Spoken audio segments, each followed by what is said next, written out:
বহু প্রতীক্ষার অবসান ঘটিয়ে আজকে ফাইনাল রেজাল্ট প্রকাশ করলো, অর্থাৎ ওয়েস্ট বেঙ্গল কনস্টেবল যে লেডি কনস্টেবল যেটা কলকাতা পুলিশের এক্সাম হয়েছিল সেটা ফাইনাল রেজাল্ট আজকে প্রকাশিত হলো। অর্থাৎ কীভাবে এই ফাইনাল রেজাল্ট দেখতে হবে এই ভিডিওর মাধ্যমে বলা হবে।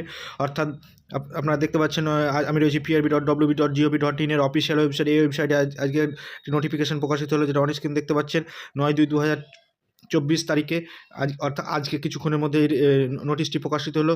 এই নোটিশটি প্রকাশিত হলো, যেখানে আপনারা আপনাদের ফাইনাল রেজাল্ট দেখতে পাচ্ছেন। অ্যানাউন্সমেন্ট ফর ফাইনাল রেজাল্ট 9 তারিখ, অর্থাৎ আজকে এই রেজাল্টটি প্রকাশিত হলো। অর্থাৎ কলকাতা পুলিশের লেডি কনস্টেবলের যে ফাইনাল মেরিট লিস্ট প্রকাশিত হলো। অর্থাৎ আজকের এই রেজাল্টটি প্রকাশিত হলো। সেখানে রেজাল্টটি দেখার জন্য আপনারা এখানে গেট ডিটেলসে ক্লিক করতে হবে। গেট ডিটেলসে ক্লিক করার পর আপনারা দেখতে পাচ্ছেন ফাইনাল রেজাল্ট এখানে দেখতে পাবেন। অর্থাৎ recruitment of post of constable lady constable দেখতে পাচ্ছেন অন স্ক্রিন।